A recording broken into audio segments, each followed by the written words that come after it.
This is the Detroit Sports Podcast Network.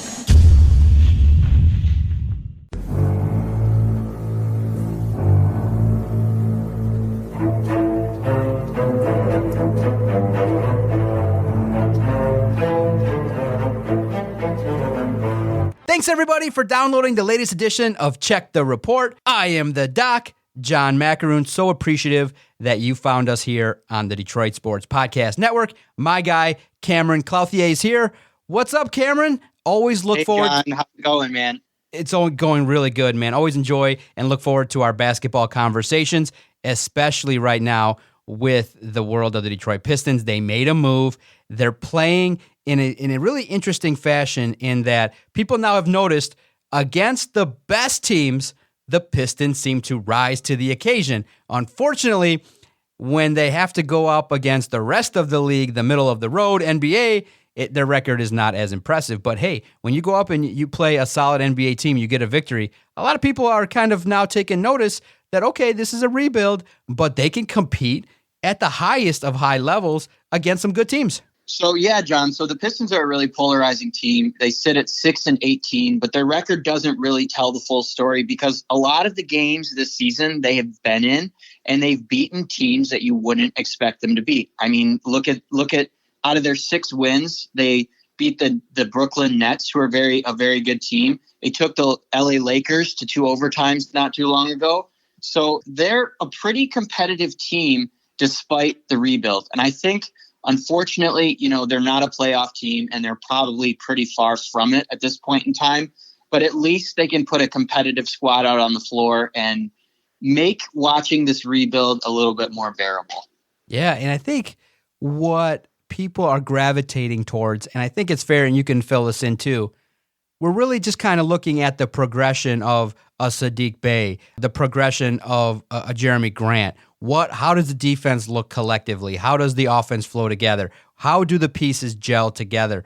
And the one thing which is fascinating is a certain segment of the players are thriving and playing with the vigor and the passion that we're looking for, but we're not quite as much seeing the development from some other players. Which players have impressed you, and which players do you think potentially need to kind of show a little bit more out there on the floor? Yeah, so that's a great question. I think I'll start with who I really like, and that's Saddiq Bey. I think he is going to be a great NBA player. Obviously still very young and still getting adjusted to the league, but he's given some great minutes both in the starting lineup and off the bench, proven that he can score and be a really serviceable player. So I really like him. I think there's a lot of potential there. And then another guy who I think, and I know we talked about this in our last chat, but a guy who really embodies kind of that Detroit spirit and that Detroit grit is Isaiah Stewart, the center. He looks like a really, really smart pick, plays really hard every single night, can get you rebounds, can get you some putback points. I think he's going to develop into a really, really great big man in the league. And so, there's a lot to like in these young guys. But then if you look at the other hand, someone who, unfortunately, that I'm kind of really disappointed in is the Killian Hayes pick. And not so much his fault. I mean, I know he went down with the injury earlier in the season, but as your number 7 overall pick, this is a guy that you expect to be your point guard of the future, comes in, looked pretty overmatched at the beginning of the season, and then obviously went down with the injury. So it remains to be seen what you're going to get from him next season and beyond that.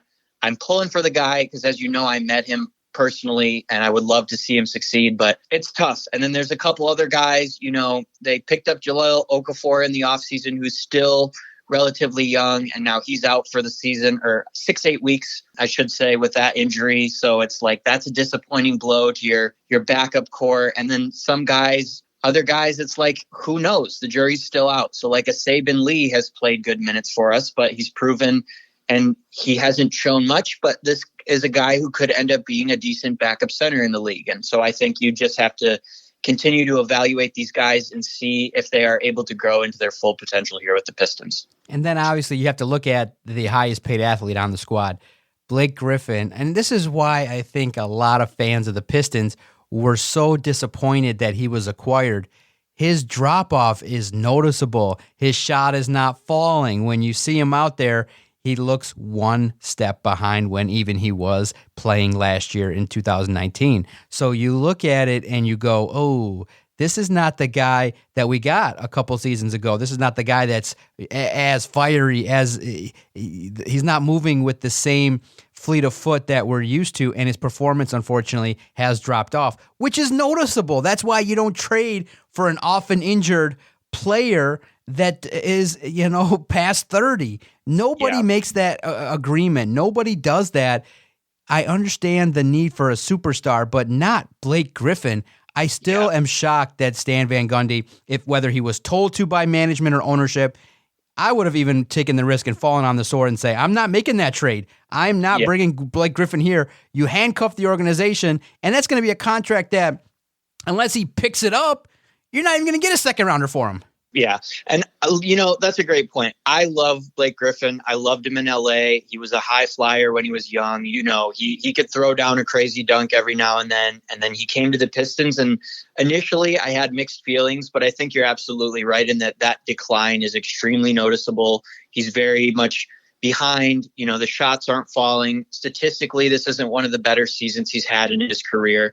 And I think it is disappointing for us to watch not only his performance on the court, but then know, like you said, we are really handicapped with that contract. It's going to be tough to make a trade. Do you buy him out? Do you waive and stretch? It's like, what does the future hold for Blake Griffin with the Pistons? And it's like a team that's trying to, get through this rebuild and try to navigate playing how they're playing. A guy like Blake Griffin is really just kind of a liability at this point in time. And it'll be interesting to see what happens, where it goes. That'll be a discussion for a whole nother time. But I definitely agree with you on the whole Blake Griffin monstrosity right now. Yeah, and so the big news for the Pistons obviously involved the trade of Derrick Rose. And I think it came at the right time. It was a really fascinating look at, how the organization treated Derrick Rose, and that they sent him off to a team that obviously has a head coach that he's played for, that every stop that Tom Thibodeau has made, Derrick Rose comes with the deal. And obviously you get a second round pick. Now, those that are really hypercritical will say, well, the former regime could have got a better deal from the Lakers because the demand was probably a little bit higher in 2020 last season. But look, at this point in time, you have to have a little bit of trust in Troy Weaver in that he's going to scour the landscape, and he just wanted the pick. I understand those of you that are going to be looking at what Dennis Smith Jr. does. I'm not going to worry about that all that much. I even heard some ludicrous talk that this has the potential of being similar to what Chauncey Billups looked like. Yeah. I laugh at that, and I go, that's unbelievably lucky. That would be something that would really change the course of an organization. It's easy for us to say it, and no one's going to say it publicly in regards to the Pistons, but Smith is a throw-in. And it's easy to say it logistically, objectively. He's a throw-in. If he hits, you maybe can flip him again for more picks, but I believe his deal is expiring. He's a player that, has bounced around. The Knicks gave up on him. When multiple organizations take a look at your talent and they go, well, we think it's better suited that you sit on the bench or that you have to come to us and ask to get more playing time in the D League, G League, or whatever they're calling it these days, then forget about it. You can't really expect Smith Jr. to rebound here in Detroit. Maybe he can. Maybe he'll really take his career seriously at this point in time.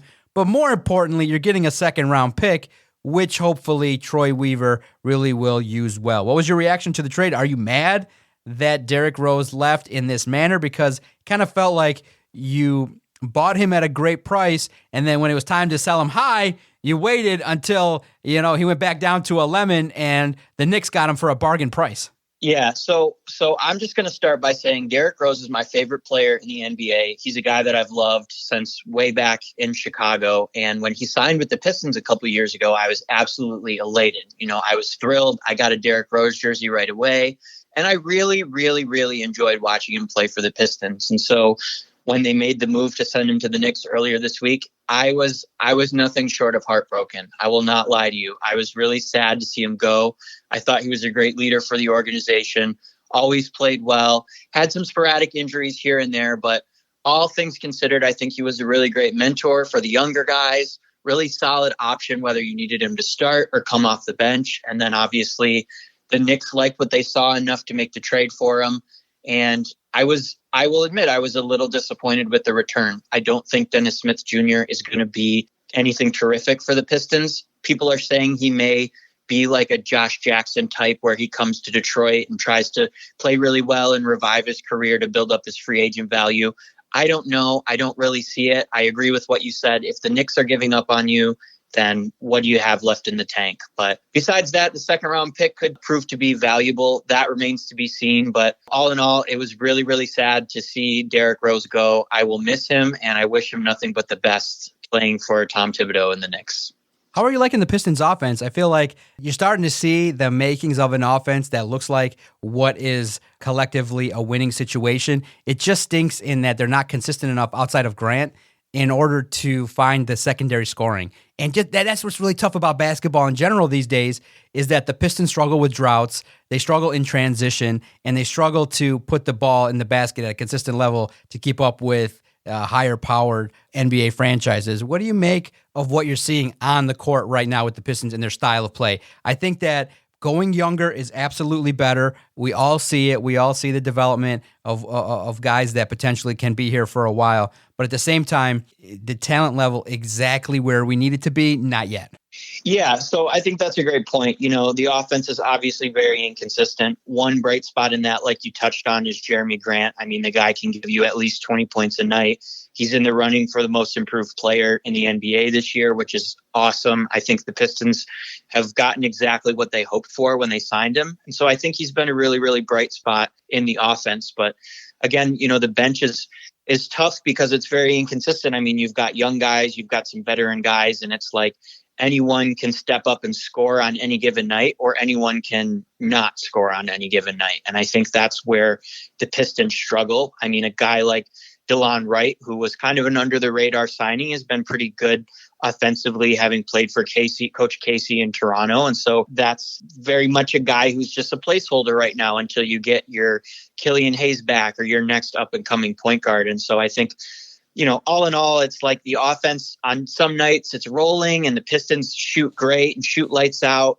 And, you know, our big men perform really well. And then other nights it's like they just come out so flat and look lost out there and just don't give us the scoring we need to win the ball game. So I think the youth movement is definitely going through its growing pains right now. And this team is, you know, in the midst of a very deep rebuild. What was your takeaway from the victory over Brooklyn? I think a lot of people were quite surprised that, okay, let's take a quick look here at the wins that the Pistons have secured. And we discussed on and touched on it briefly a little bit ago.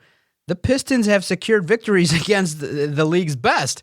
And the win against Brooklyn opened up a lot of people's eyes. They were competitive, I believe, on the road against the Lakers, taking it to overtime before falling. And I think that was impressive, at least to really fight and to show that, hey, if they can have the energy and keep it going, that the team can really compete. But the victory over Brooklyn, many people were quite frankly shocked that the team was able to leave the court with a W. Yeah, absolutely. I did not expect the Pistons to win that game. And so when I looked and saw that they did, I was pleasantly surprised. I think the Nets are a team who are going to be contending to, you know, go to the NBA Finals. And while I think that it's great the Pistons beat them, I don't know. I mean, the Pistons are definitely competitive and they have shown that, but I don't think that the Nets will necessarily lose sleep over losing to the lowly Pistons. But regardless, it's nice to see the Pistons. And like we talked about, it's nice to see the Pistons at least be able to hang around in games. Even if they don't win, they play up to the good teams. And that's what you want. And I think it's great for the younger players too, because it gives them experience in playing against, you know, a Kevin Durant or a Kyrie Irving or a LeBron James or any other superstar in the league. It's great exposure for them. And you know, it's a big challenge, but they've shown that even if they can't win, they can hang around. And I think that's what you want. Yeah, speaking of player development, one player that I think was an acquisition that people wanted to follow was Josh Jackson. And he dropped 13 points against the Nets, 6'6". I think he was a player kind of similar to Smith in that he was a journeyman, was a high first-round draft pick, but just kind of fell out of favor prior to coming to Detroit. But it seems like based on his recent performance in his last 6 to 7 games, it may appear. Now, look, I'm watching casually, but I can see trends. I can follow the stat lines. I can see who's trending upward, who's trending downward. A player of Josh Jackson's caliber, I think, is starting to thrive with head coach Dwayne Casey. And when you see him, I like his style of play. I think that he fits in perfectly with Detroit's surplus of wings, and I don't think he's turning the ball over that much, and I think he's fitting in to what the Detroit Pistons are needing. Have the Pistons turned around the career of Josh Jackson in your mind?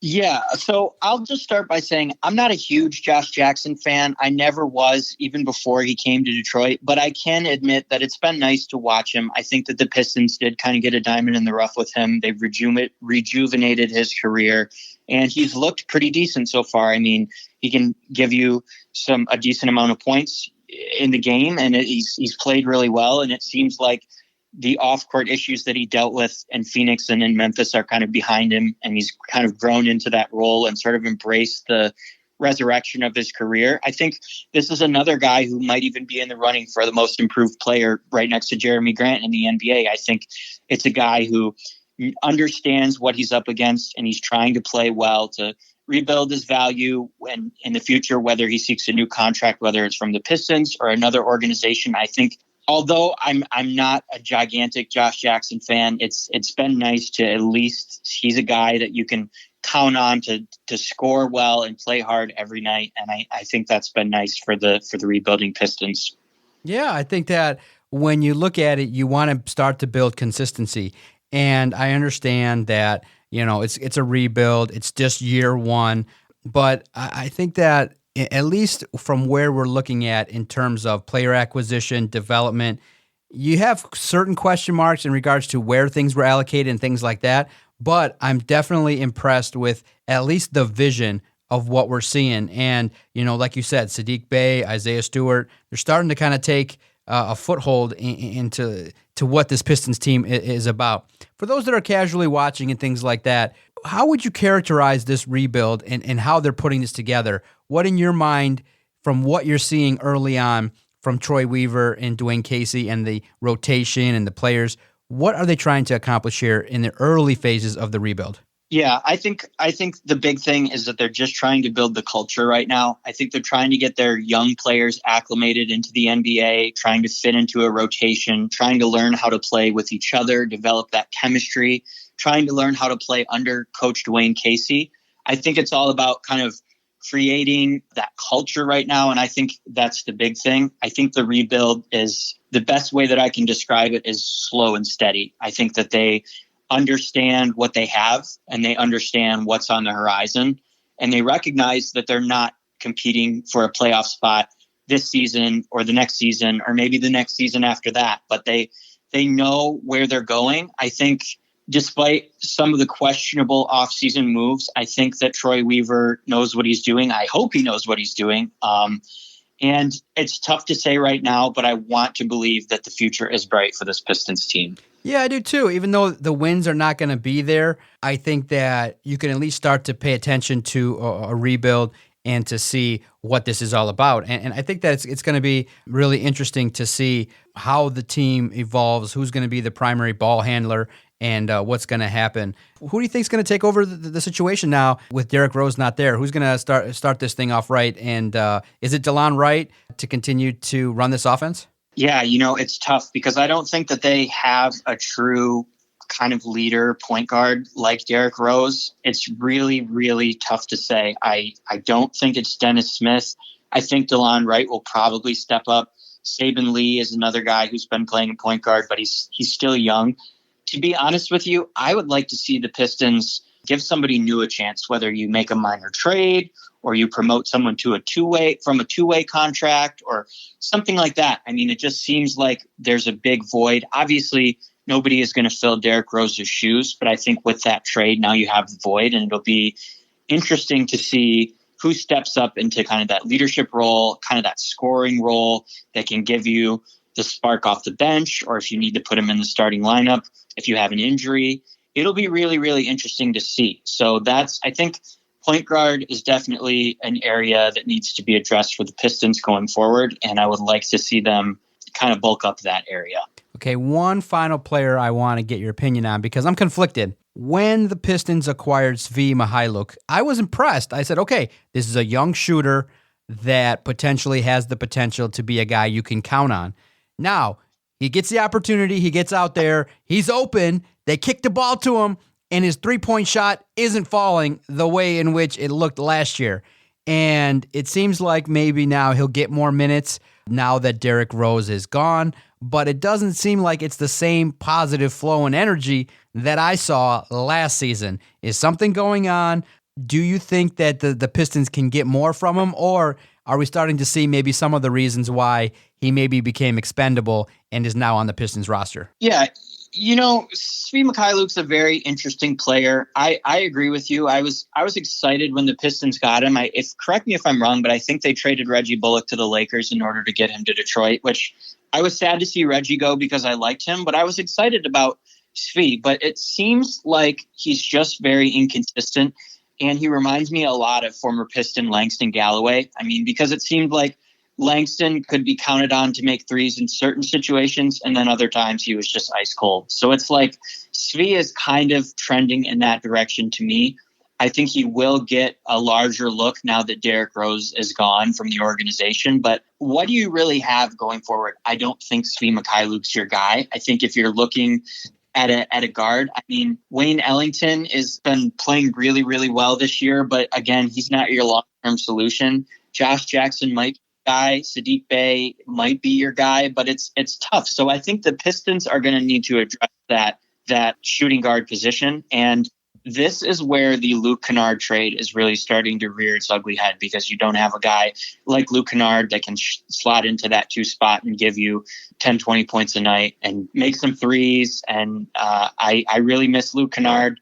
To answer your question, do I think Svi Mihailuk's the guy? I do not.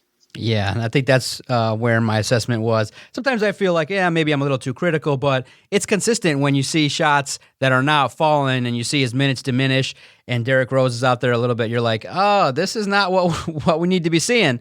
So I appreciate your insights on that. So definitely with the Pistons, the stock is, holding pattern. Let's wait and see as the season progresses. Not a lot of victories right away, but as long as they compete and the players on the roster start to evolve, then I think most fans and supporters of the team have remained in a position of being supportive. And I think that's very fair, very good analysis. And I think that's where the Pistons are right now in their rebuild, as a team that you got a young team to watch, but still need a couple more pieces in order to kind of start to get into that more consistent winning, get to be around a 500 team. And then they need to add that final piece to the puzzle to enhance the overall roster and to be the go-to superstar. Just one. I can't wait to see which player Troy Weaver targets to be the man. And I think Jeremy Grant, you could do a whole heck of a lot worse than a player dropping over 25 points a game and really hustling, right? So it's a good find and a good complementary piece, no doubt about it, but you need that superstar, that go-to guy. I guess I'll ask you this. Is Jeremy Grant a superstar? Could you rely on him beyond this, or does this have the potential to be a flash-in-the-pan situation? Do I think Jeremy Grant is a superstar? No. I don't think his career statistics have kind of put him in that category. Do I think he's an all-star? Absolutely. Do I think he deserves most improved player? Absolutely. Superstar? Still kind of iffy on that one, but I think he's been, in the difficult Detroit Pistons season so far, I think he has been our brightest spot and our best free agent signing. All right, let's turn our attention here to college, because you've been doing some great work, shooting some footage. Great for you. You've gotten your name out there. I saw a post recently online that Cleveland State tapped you to film some footage and to do some work freelance style for them when they came to Detroit. I think they caught your eye, or maybe with Oakland, and you caught their attention, and you're going to be going out there to do some work for them. Tell us about it.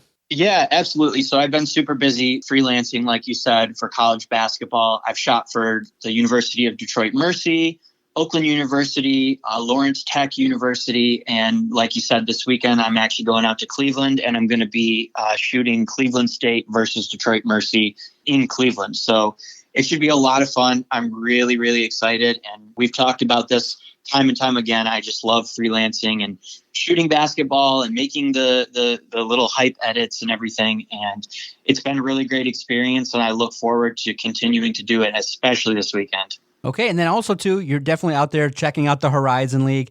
Oakland is surprisingly, making still, with all the turnover, they're still in the top 5 of the Horizon League, but a team that has kind of emerged and has racked up a couple victories consecutively here is the Detroit Mercy Titans. And absolutely, it's great to see them led by Mike Davis and his son, Antoine Davis, who regularly just is an amazing basketball player, naturally gifted, can really do anything with the basketball. Unfortunately, against Oakland, they did get the win finally out of 4 tries, getting 1. But when you look at Detroit Mercy, it sounds like and based on their play, racking up some victories and peaking at the right time, maybe. Absolutely. Detroit Mercy, they started the season off very slowly. They lost a couple games right off the bat. And then, of course, one of their first games was against Michigan State, which was really tough. I know you're a big Michigan State guy, so I bet you love that one. But yeah, so they started off the season kind of slow, but since then they kind of turned it around. They're in the midst of 5-game win streak, and that's pretty good. The team has played pretty well collectively. And you mentioned Antoine Davis. That guy is awesome. He is so explosive.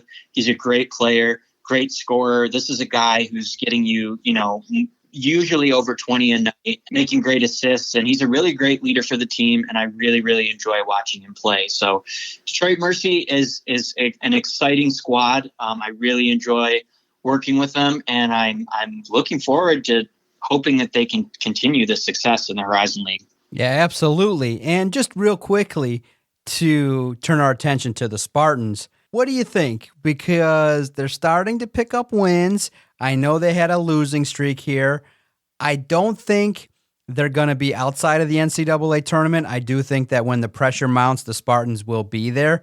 But it's really frustrating because the offense is not there. And for the Spartans, I'm generally surprised that Tom Izzo really left a huge, big, gaping hole at the point guard position. Rocket Watts isn't it. Foster Lawyer, probably one of the more disappointing additions to the squad in several seasons. I'm disappointed in seeing the defense not playing as well. Rebounding hasn't been on point. It's a different squad. Coach Izzo's been making a lot of excuses in regards to the COVID situation and how he's been coaching the team. It hasn't reflected well on the play on the court, taking a couple losses consecutively, but I'm fascinated to see how they turn it around. And on the Michigan side, are you guys MIA? Are you guys still playing? Are you guys active? What's going on? Because I know they're practicing, but they've been MIA. For me, it's well-deserved. I think they needed that much-needed 6-week break. I think they were going way too hard in terms of the winning situation, so they had to kind of shut it down, make sure that nobody on earth was breathing any sort of virus. So I'm all of the opinion that the Wolverines should consider just declaring themselves the regular season champion and calling it a season. I think that's in their best interest. Maybe you can pass along that professional recommendation. Psychologically, They look like they need this break so that they can peak for next year. But I don't know what's going on with them. They're MIA.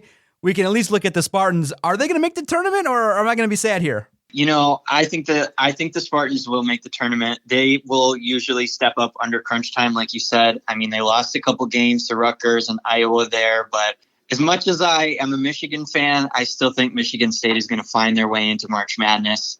And then on the Michigan side, hey, we're playing again this Sunday. At least we're scheduled to against Wisconsin. So we will see if that ends up happening. But I agree with you in that the program just needed to take that break and kind of reset and refresh a little bit. And I think we're going to come out much stronger. So that's my take on that. Okay. It's fun, college basketball. Real interesting to see how, at this point in time, a lot of teams that are traditionally powerhouses have succumbed to COVID, and it's been a real trying time. But, hey, that's the way it goes, right, Cameron?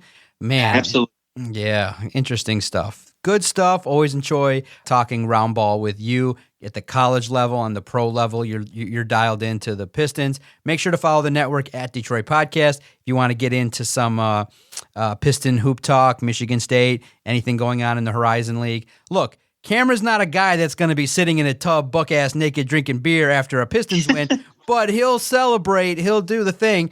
I think he's going to go the more traditional route of just breaking it down on a more professional level. He'll leave the buck-ass naked analysis to the doc, and nobody wants to see that. So that's why I'm buttoning up and shaving and putting out quality videos for Sports Illustrated. My younger days, I might have done it more in a more vivacious manner than this gentleman did. But hey, this is journalism in 2020.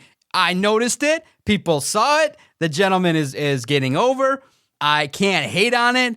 I just do it more in the manner of words and sarcasm and GIFs. Some want to sit in a tub and rant and rave. And I get it. The daily video analysis is something that you can do to get over. At my age, probably not something you want to see, but it's an avenue. But I'll give Cameron a free piece of advice. Keep doing the skills, enhancing the things that you do well, and save the attention getting for those that are needing to get over. You're getting over the right way, my friend. And I look forward to talking to you again on the next edition of Check the Report. See you guys.